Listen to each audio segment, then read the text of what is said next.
What's up, fight fans? This is Kurt DeVille with Counterpunch Boxing News, and I have some new news concerning Big George, lean, mean, fat-reducing machine, Foreman. Get this, George Foreman has no doubt who the best heavyweight of all time is, and guess who it ain't? Muhammad Ali. What? Let's go. He says, there's nobody in the world that can take that from Lennox Lewis. Now, there's no doubt that he is the best heavyweight of all time. What he's done has clearly put him on the top of the heap. Those are words of George Foreman, and let me counterpunch. It's kind of a shallow comment. Why was it shallow, George? Well, George, I think it's shallow simply based off the fact that he didn't give us examples of what he really did.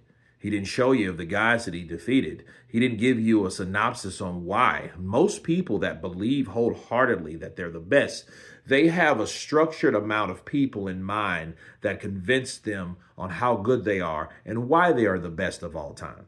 See, the best of all time, you think of Muhammad Ali, you think of Frazier, you think of Foreman, you think of Norton, you think of Liston, you think of the Olympics, you think of all the things that he went through, the battle he did with the U.S. government, not wanting him to, or not allowing him to fight and things like that. And he wasted 3 or 4 of the best years of his life not fighting because Uncle Sam said he couldn't box. The government didn't want him to box because he didn't want to fight somebody in another land because it's against his religion. Those type of things make you the greatest of all time. And then I just said that off the top of my head.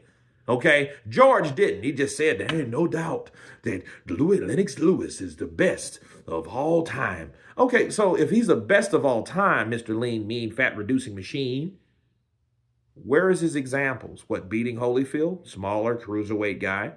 Never fought Riddick Bowe. Riddick Bowe kind of ducked it, I get it, but he never fought him. Mike Tyson was past his prime. He didn't give the rematch to Vitaly Klitschko after Klitschko's eye almost fell out, but that was a good fight nonetheless. You know what I mean? And he retired after that. Got knocked out by Hasim Rahman, avenged his loss, avenged his other loss in a weird rematch against what's his face, right? Oliver McCall, right? So I think that's those type of things with Lennox Lewis, and even when he did really get knocked out by Oliver McCall, it took him years to come back. 5 fights it took him to prep himself back to fighting Oliver McCall. And to be fair, Oliver McCall wasn't the same damn fighter anyway. He wasn't. This man was I don't know if Don King got in his ear. I don't know. It had to be drugs.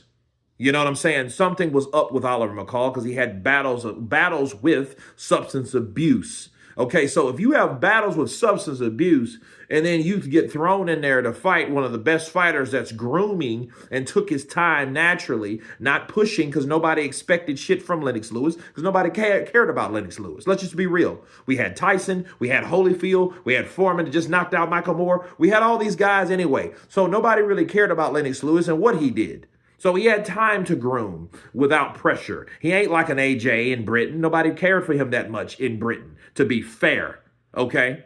But he took time to groom like he's supposed to, and even when he got the opportunity to avenge the loss, Oliver McCall wasn't the same type of fighter anyway. It's almost like what Dillian White did with Povetkin. Povetkin knocked his ass out cold, but then the next time he fought Povetkin, he really doesn't get credit from me, my opinion, because Povetkin, because of COVID, was not the same type of fighter. He was physically not really fit to even fight Dillian White, to be fair with you. Sure, Dillian White knocked out a half corpse, damn near a half dead man walking.